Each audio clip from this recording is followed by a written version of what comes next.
El Departamento de Comunicaciones de la Universidad de Antofagasta presenta una nueva temporada de UA al Día, un programa de conexión entre la comunidad universitaria y antofagastina que acerca la innovación, la investigación y la vinculación con información veraz y de calidad. Espacio conducido por las y los periodistas del área de prensa y desarrollado por el área de medios audiovisuales del Departamento de Comunicaciones de la Universidad de Antofagasta.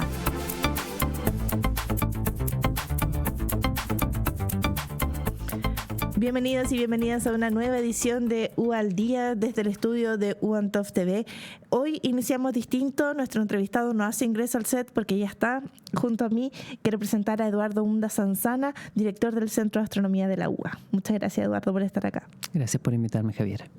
Bien, de nada, y es porque nos hiciste un espacio ahí en tu demandada agenda de esta semana que tiene relación directamente con lo que quiero mostrar en pantalla, que es el artículo publicado en The New York Times. La traducción no es exacta, pero es el defensor de la oscuridad en el lugar más oscuro del planeta. Un artículo virtual y también que fue publicado físicamente e incluso en la portada, ¿cierto?, de la edición del lunes 15 de septiembre por este gran trabajo y cruzada científica, le hemos llamado también, por preservar la oscuridad y las posibilidades, las características naturales de observación astronómica del desierto de Atacama, ¿cierto, Eduardo? Yo quiero hacerte la primera pregunta, y es que este trabajo no es nuevo. Venimos haciendo un seguimiento al menos desde el 2018. Así es. Y yo quiero preguntarte entonces, este hito de New York Times, ¿qué ha implicado, qué ha significado esta última semana para esta cruzada científica? Yo creo que mucha más atención, tanto de medios de comunicación como de parte del público general, que en algunos casos yo creo que algo había escuchado de la temática, pero creo que el hecho de que haya aparecido en un medio internacional de esta estatura, por supuesto que le ha dado más importancia al tema, y creo que más personas están queriendo saber ahora de qué es esto que se está hablando incluso en los medios del mundo.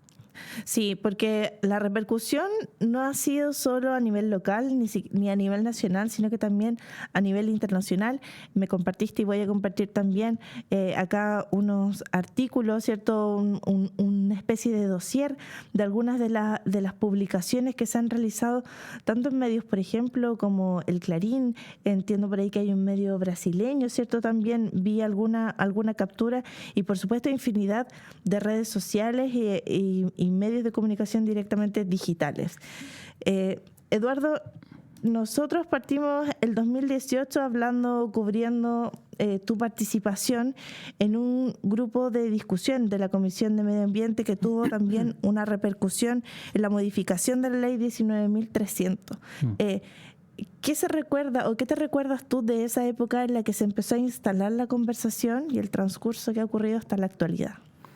Bueno, la sensación que yo tenía en aquella época es que estábamos haciendo algo que era tan obvio que había que hacer, que a mí me sorprendía que todavía quedara espacio para innovar en la temática. Éramos tiempos en que éramos más jóvenes e ingenuos, porque en realidad creo que queda mucho por hacer.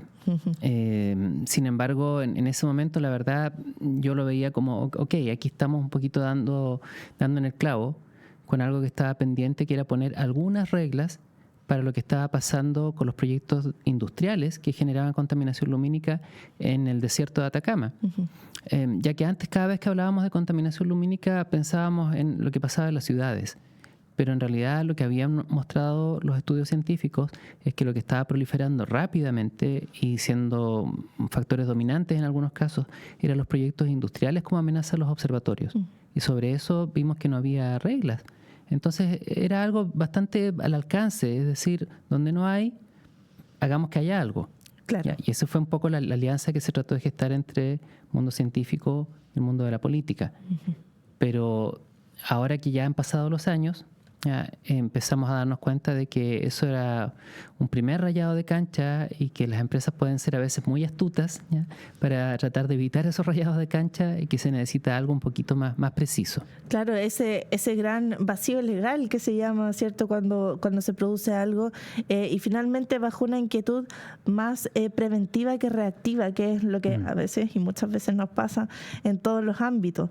Sigo en esta línea un poco temporal, y me voy al 2020, cuando presidiste la Comisión Asesora para proteger los cielos contra la contaminación lumínica, ¿cierto? O sea, se fue avanzando también en crear estas áreas de interés científico para la observación astronómica. ¿Qué frutos ha traído esta conversación que se fue generando? Mira, lo que hablábamos hace un momento, ese hito previo y este hito que destacas ahora, están íntimamente conectados.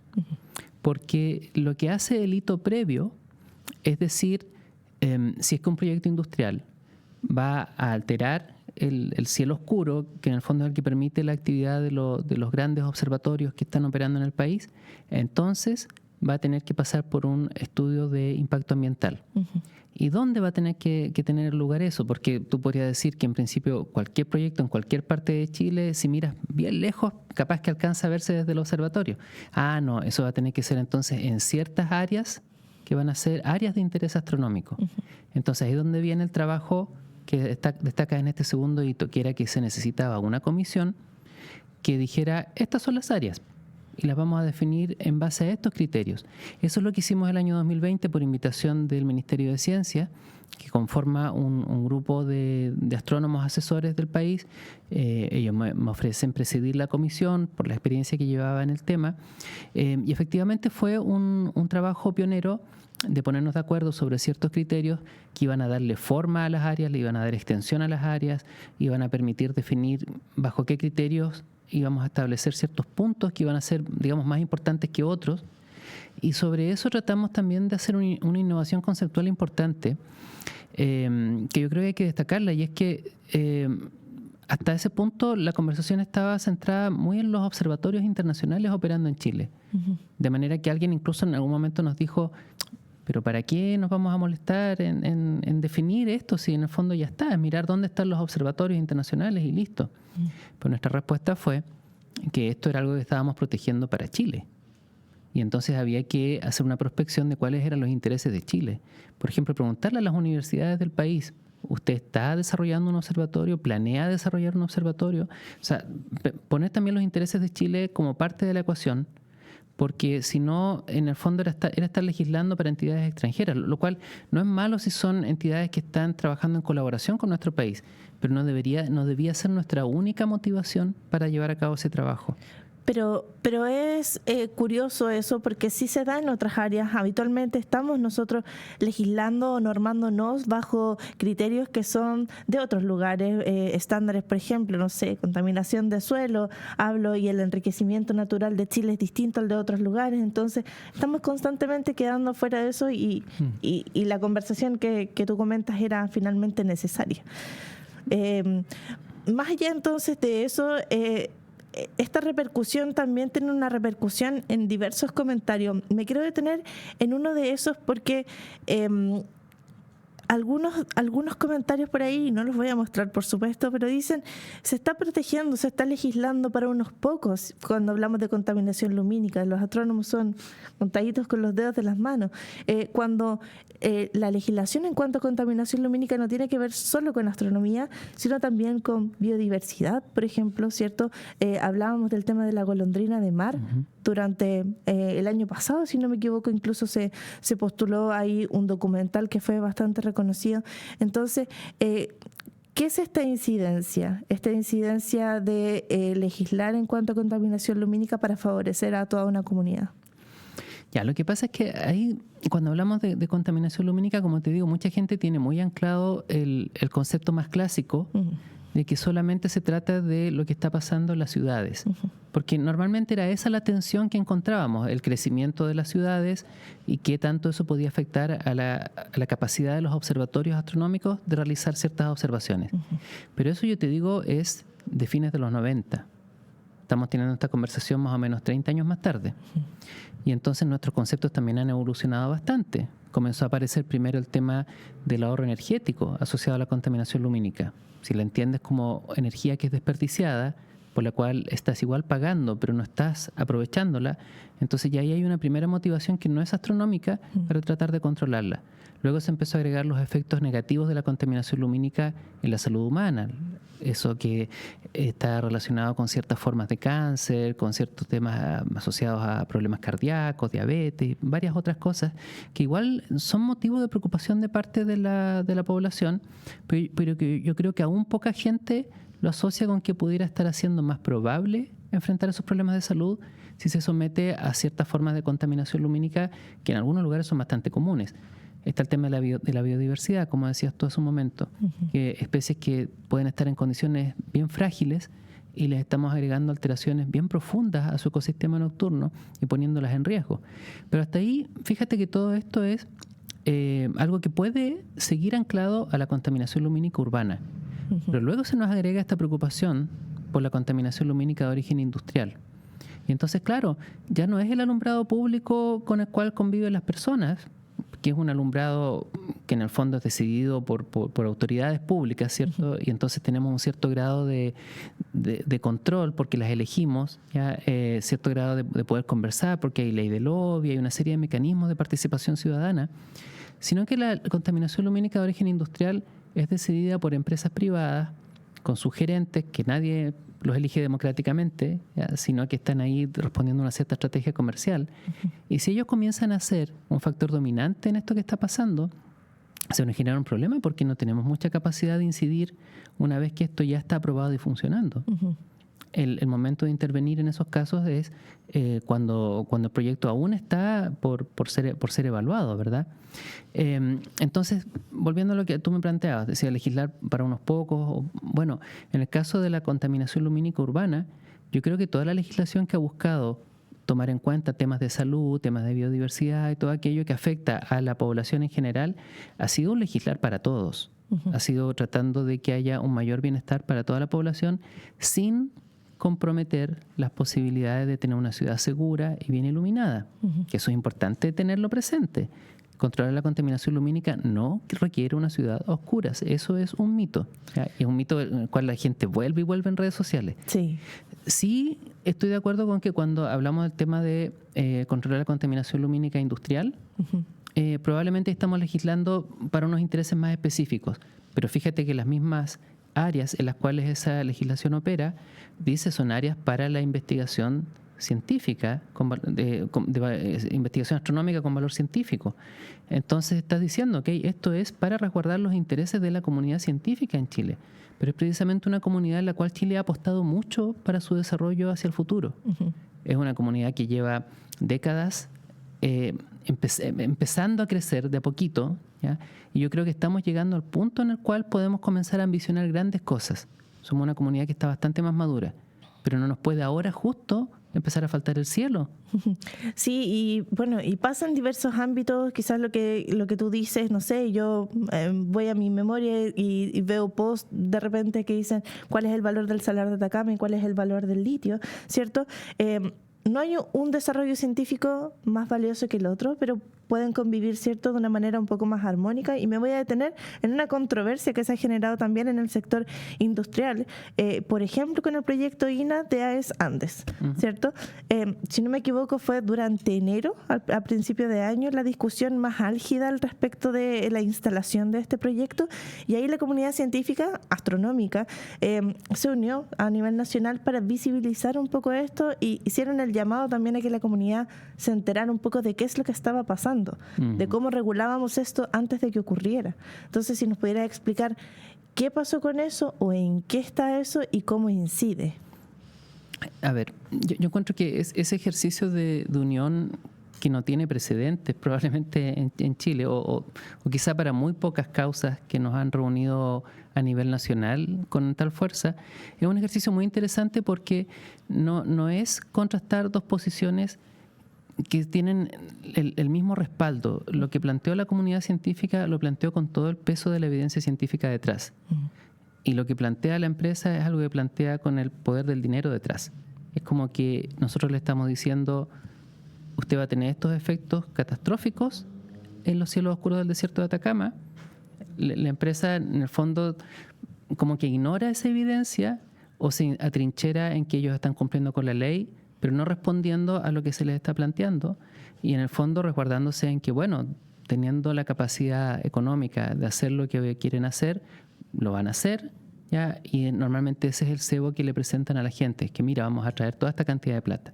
Y toda esta cantidad de trabajo. Sí, yo encuentro que eso mismo es algo que hasta me deja un sabor como de falta de ética, ¿ya? Es decir, yo sé que esto está mal, pero tengo la capacidad de hacerlo y nada me impide hacerlo legalmente, lo voy a hacer. Y no olvidemos que la ética es hacer lo correcto incluso cuando nadie te está mirando, e inclusive cuando hacer lo incorrecto está legalmente permitido.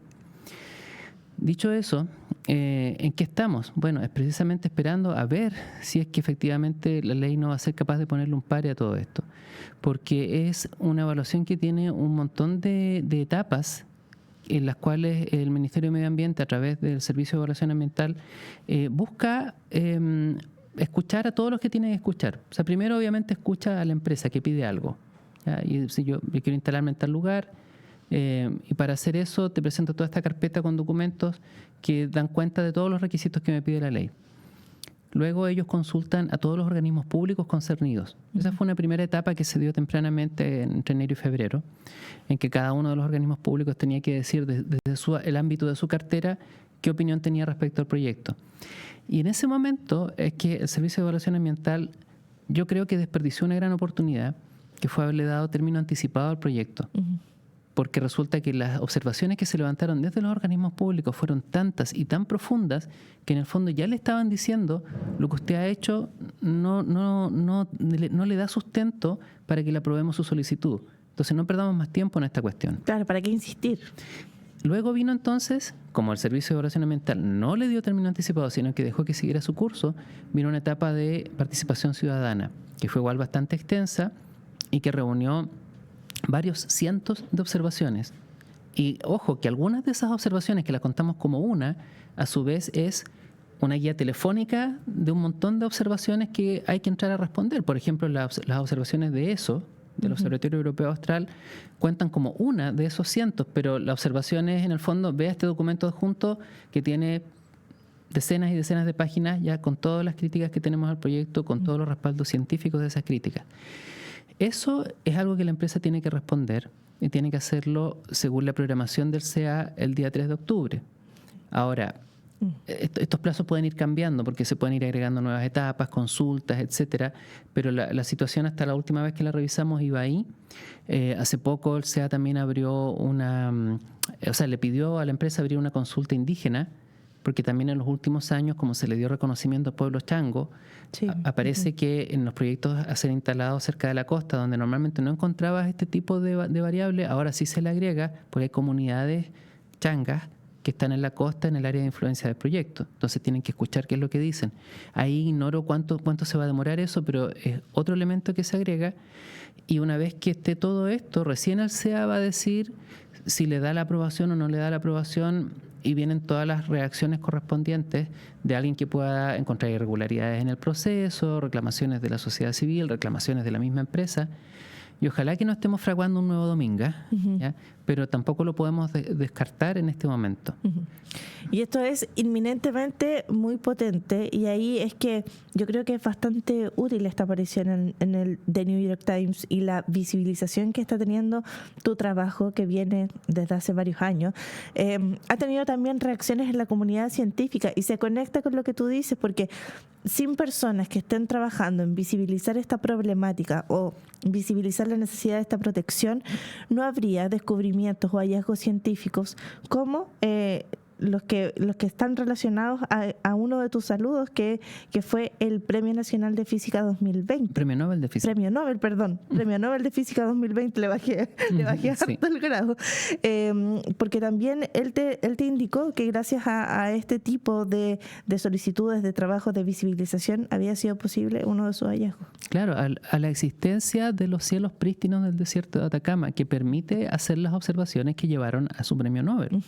Entonces, uno de los 3 ganadores de premios Nobel escribe espontáneamente manifestando su preocupación por esto, a mí, no sé, sentí que me cayó igual una responsabilidad como bien grande sobre los hombros. Yo le pedí permiso para compartir su mensaje, él dijo que sí, claro, porque pensé que eso no tenía que escucharlo solamente yo. Y ahí hay una reflexión que yo encuentro que es importante. Chile se enorgullece justamente de los 2 premios Nobel de literatura que tiene, Pablo Neruda, Gabriela Mistral. Y decimos a veces somos un país de poetas. Eso es muy bonito, es muy lindo que seamos capaces de inspirarnos con la belleza y crear. Pero ¿no tenemos en realidad una ambición a ser también un país de científicos, a ganar nuestro primer premio Nobel de ciencia en algún momento? Y si ya tenemos instalada la máquina de hacer premios Nobel, porque en el fondo eso es, si te muestras que con estos cielos se ganó el premio Nobel del año 2011, 2019, 2020, pero han sido todos premios Nobel extranjeros, en los cuales Chile lo que ha hecho es aportar el recurso natural para ganárselos. Bueno, ¿qué es lo que nos falta para ganar el premio Nobel chileno, verdad? La madurez de la comunidad científica. Y por eso te mencionaba esto delante. Ese no es un proceso rápido, es un proceso que ha tomado su tiempo y estamos llegando ahí. Estamos creyéndonosla porque ya somos una comunidad más grande, que está teniendo un impacto internacional fuerte en temas de publicaciones, también en temas de vinculación, como un poco podríamos decir que es este tema. Pero si se nos va el recurso natural que ha hecho posible todo eso, vamos a estar disparándonos en el pie. Si ahuyentamos a los observatorios internacionales, que son los que, sin que Chile haya tenido que poner un peso, proveen en nuestro país acceso a la infraestructura astronómica avanzada, más avanzada del mundo, y le decimos, no, ¿sabe qué? En realidad mejor que se vaya a algún otro lugar porque acá no le vamos a poder garantizar cielos tan buenos, de nuevo vamos a estar disparándonos en el pie. Entonces estamos a punto de, yo creo, tomar decisiones que van a tener consecuencias ni siquiera solamente para nosotros, los que estamos trabajando hoy, sino para la generación que viene ahora encendida de ambición y que probablemente quiere ganar este tipo de reconocimientos y tal vez ni siquiera movidos por los reconocimientos. Quieren hacer grandes cosas, quieren cambiar el mundo y les vamos a estar quitando las posibilidades de hacerlo. ¿Cuál crees tú que es la vuelta cultural, entonces, que tenemos que dar como sociedad? O sea, ¿a dónde está el clavo que hay que clavar para que seamos conscientes respecto a las características naturales de nuestro país? Digo, astronomía, ¿cierto?, en el norte, pero también tenemos una Patagonia contaminada con salmoneras, ¿cierto? Tenemos termoeléctricas, tenemos un montón de proyectos súper nocivos para la naturaleza. A eso es donde quiero apuntar. Cuando la naturaleza es nuestra riqueza y no la protegemos. Entonces, ¿dónde está el cambio cultural, el cambio de switch, el interruptor que hay que apretar para que seamos más conscientes? A ver, yo creo que lo que a Chile le falta en lo legislativo, lo administrativo, es tener un mejor ordenamiento. Yo no creo que en la gran mayoría de los casos sea necesario elegir por hacer una cosa u otra, sino que hay que decir dónde vamos a querer hacer cada cosa, de manera que efectivamente podamos respetar la naturaleza más pura, más extrema que Chile pueda ofrecerle al mundo, y que permite ciertos tipos de actividad, desde científica a recreativa, que también es parte de lo que es importante poder preservar, sin perder la posibilidad de, en otras partes de nuestro territorio, hacer otro tipo de actividad que necesitamos para nuestro desarrollo económico y con todos los resguardos ambientales que correspondan. Yo creo que abandonar esas dicotomías falsas nos ayudaría mucho como un cambio de paradigma, porque varias veces nos enfrentan a como, bueno, ¿quiere esto o quiere esto otro? Y yo creo que eso es algo de lo cual hay que escapar, hay que cuestionarlo. Y por otra parte también quizás sentir más cercana a la naturaleza. Fíjate que lo que hacemos normalmente con la experiencia de la naturaleza, la experiencia directa, es ponerla cada vez más lejos. En mi caso, del cielo oscuro y la contaminación lumínica, te puedo decir que efectivamente es lo que materialmente va pasando. Cada vez hay que viajar un poquitín más lejos para encontrar el cielo realmente oscuro. Pero lo mismo podemos decir de cuál es el contacto con los animales, ¿ya? Con las plantas, con todo lo que significa estar en un entorno natural. Lo estamos poniendo cada vez más difícil de alcanzar, y eso tiene efectos inclusive en nuestra salud mental, en nuestra relación con el resto de la comunidad, ya de una manera un poquito más pura. Y todas esas cosas yo creo que hay que entrar a apreciarlas más como sociedad, darnos cuenta de que tal cual como tú mencionabas en el sur, la Patagonia, no sé, pues acá en el desierto, las estrellas son nuestras araucarias milenarias, digamos.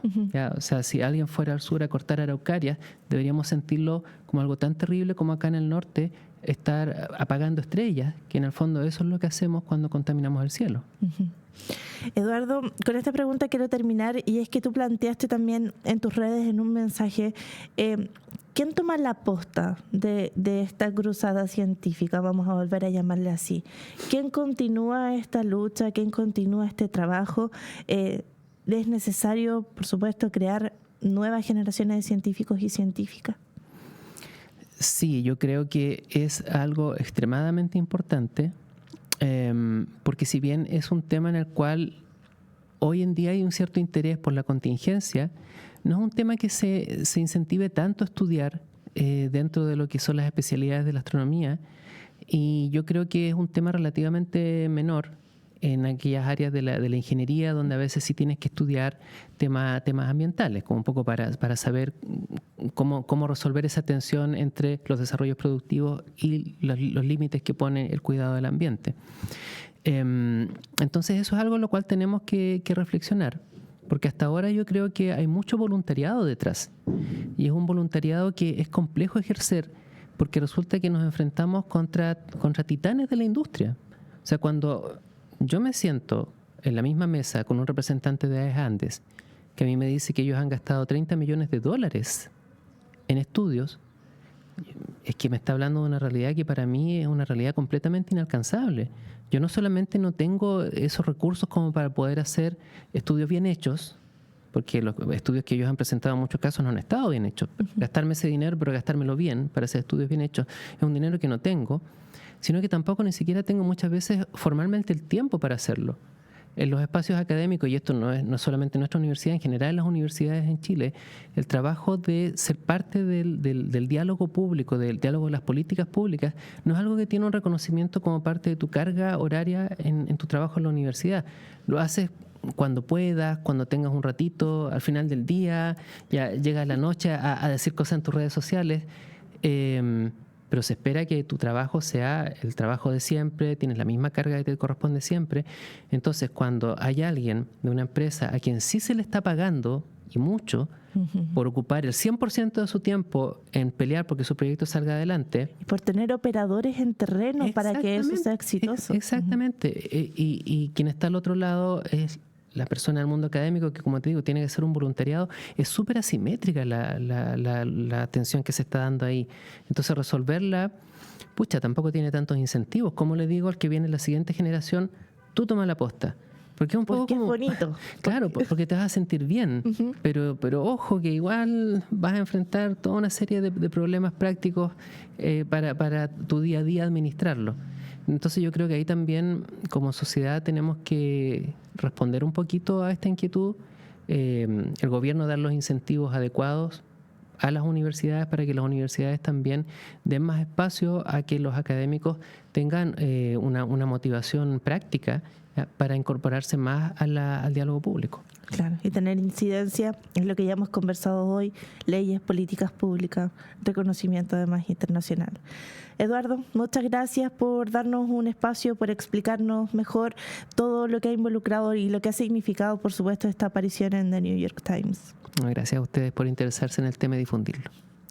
Bien, nosotros nos volvemos a encontrar en una próxima edición de UA al Día. Como siempre, pueden revisar todo nuestro contenido en el canal institucional de YouTube UA Antofagasta TV, en todas nuestras redes sociales y además en en www.uantov.cl/prensa. Muchas gracias. Hay que grabar todo de nuevo, por eso lo defino. Puede ser mi propia página. Universidad de Antofagasta presentó UA al Día, una nueva ventana de conexión informativa para la comunidad.